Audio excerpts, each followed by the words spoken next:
Welcome to the Mathematics of Thinking. In this playlist, we'll be diving into famous variety of algorithms. We'll be breaking them down into visuals in order to understand how they empower every tool we use every single day as a data engineer. So yeah, let's get started. We have covered graphs, shortest paths, probability, simulation, optimization, signal processing, and distributed computing. Today we enter a completely different category, probabilistic data structure. Today, the Bloom filter, a data structure so elegant and so intuitive that most engineers do not believe it works when they first see it. It answers the question, is this item in a set of 500 million items in constant time, using almost no memory without ever storing the items themselves, used by Cassandra, Redis, Google Bigtable, Apache Spark, and Chrome right now, today, in production. Imagine yourself trapped in this situation. Your platform has 500 million registered users. Every time a new user signs up, you need to check if their chosen username is already taken fast, because you are getting 10,000 signups at times per second. Option 1, query the database. A lookup on 500 million rows takes a few milliseconds at 10,000 requests per second. That is 10,000 database reads per second. Your database will collapse, guaranteed. Option 2, keep all the usernames in memory. A hash set of 500 million strings would use 20 gigabytes of RAM just for this once. Check that is not feasible. You need something that is fast, like a hash set, memory efficient, like a bit array, and accurate enough to be useful in production. The solution is a Bloom filter, constant time, a fraction of the memory, and used by some of the largest systems ever built. So the true concept is the bit array, hash functions, and probabilistic. Bit array, not a byte array, not an object array, a compact array of m bits, all initialized to 0, 1 million bits. It's just 125 kilobytes of memory. That is the fundamental reason Bloom filters are so memory efficient. Hash functions, you use key independent hash functions. Each one maps any input, a string, an integer, anything to an index, the range 0 to m minus 1. When you insert an item, you compute k hashes and set those key bytes to 1. Probabilistic, this is the trade-off. A Bloom filter can give false positives. It may tell you an item is in the set with when it was never actually inserted, but, and this is critical, it never gives you false negative. It says no, that's guaranteed correct. So look at the Bloom panel. The two guarantees not in the set means definitely not in the set. 0 false negative in the set means probably in the set. Small false positive rates. These two guarantees define how you use a Bloom filter in practice. You use it to pre-filter a fast first check. If it says no, you stop immediately. No DB query needed. If it says yes, you optionally confirm with the database. So let me show you exactly how answers and queries work on the bit array. Here I think it's visible. So we start with a 16-bit array. All zeros. We have 3 hashes functions, answers, Alice, hash maps Alice to position 2. We say bit 2 to 1. Hash maps Alice to position 7. We set bit 7 to 1. Hash maps Alice to position 11. We set bit 11 to 1. Positions 2, 7, and 11 are now. The rest remains 0. Query Bob, hash maps Bob to position 2. Bits it is 1. Continuous checking hash maps Bob to position 5. Bit is 0. Stop. At least 1 bit is 0. Bob is definitely not in the set. Correct. Bob was never inserted. Insert Carol, hash maps Carol to position 3, set it has maps Carol to position 7, already one from Alice, no changes needed, hash maps Carol to position 14, set it. Now bits 2, 3, 7 and 11 and 14 are set. Notice that bit 7 is shared between Alice and Carol. The shared bit is exactly what creates the false positives, which we will look at on the next slide. So let me show you exactly why false positive happen and why they are not a bug. They are a feature you control. After inserting Alice and Carol, our base array has bits set at position 2, 3, 7, 11 and 14. Now someone queries Dave. Dave was never inserted. Hash of Dave maps to position 2, bit is 1.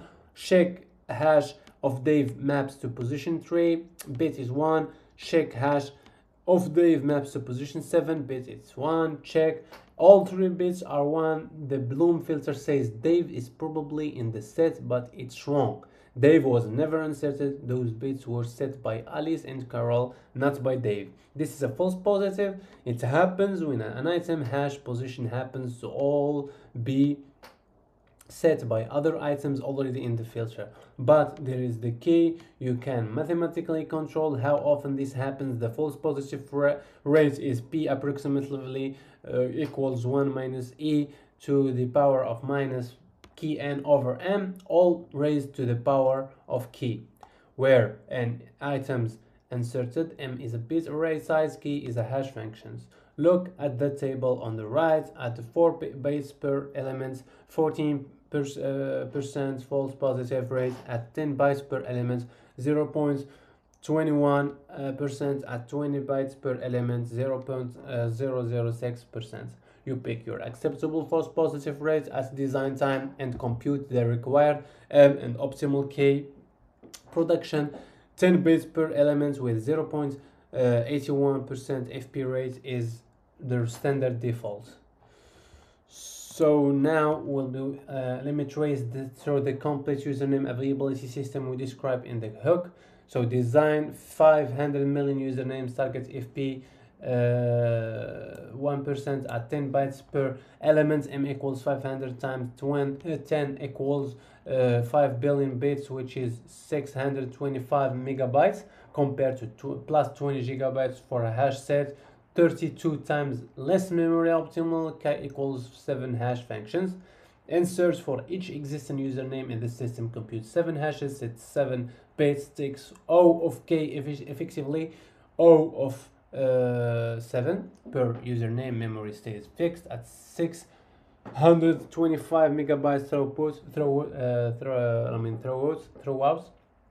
The query, the new user tries to join though, compute 7 hashes, check all 7 base positions. If any bit is 0, the username is definitely available. If all 7 bits are 1, probably taken, trigger DB confirmation. False positive hit with 1% FP rate, 1 in 100 availability checks will say probably taken when the username is actually available. That one check triggers a database lookup to confirm this is acceptable. It's a trade-off.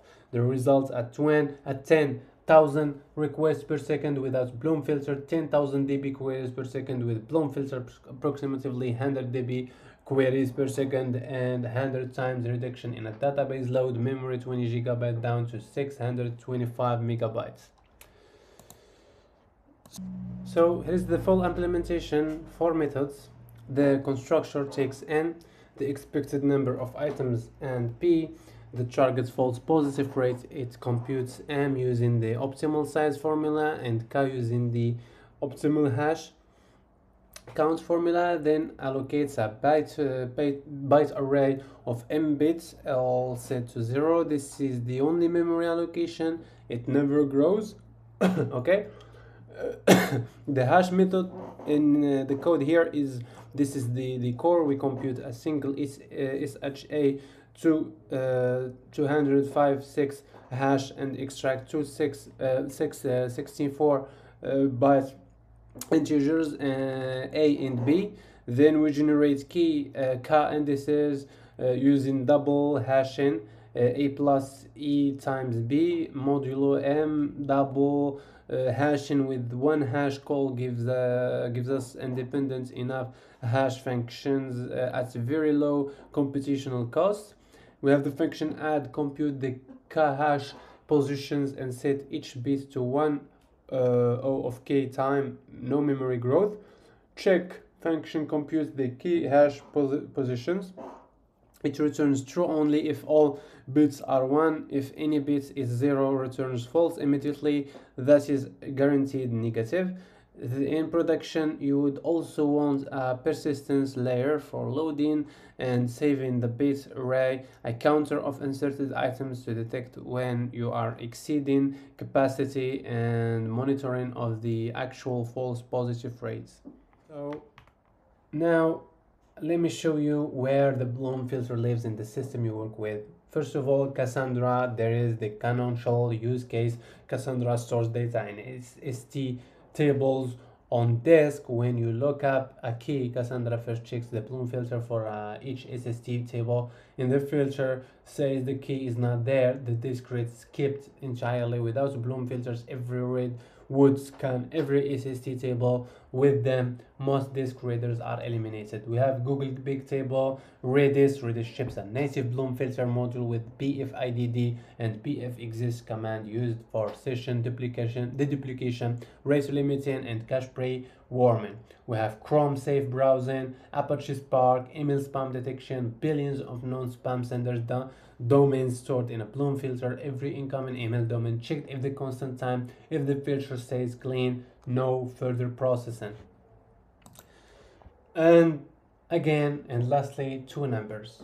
Time complexity is O of k for both add and check k hash computation per operation. In production, k is typically 5 to 15 constant time regardless of how many items are stored. The set could have one item or 1 billion. Same O of k space O of m. The bit array m is computed at design time from n and p at 1% fp rate, 10 bits per item, 500 million item, and compared to hash or set of 500 million string, it's a plus 20 gigabytes.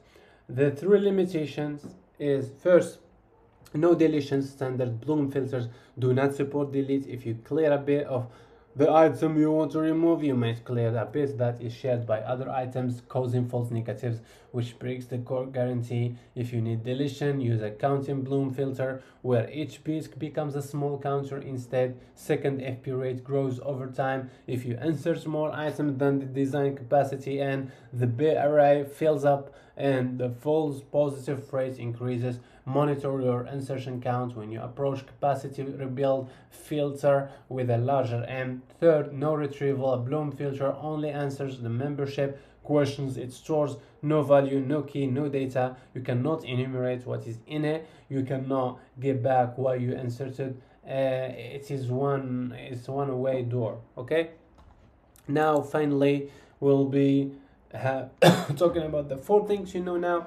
One, a Bloom filter is a bit array plus key hash functions, insert compute key hashes, set key bytes, query compute key hashes, check key bits, O of key time, O of M space scales to billions of items.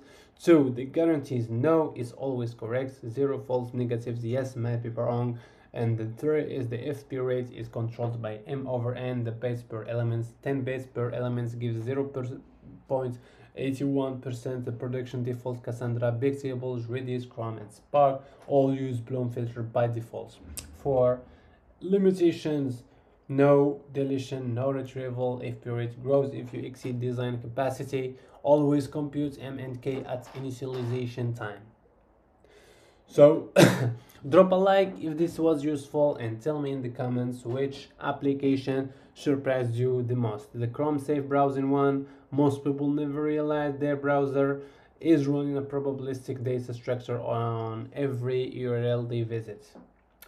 So that's it. This is the content of this playlist. I hope you enjoyed and I hope you're doing good. Well, so goodbye. Thank you so much for your attention.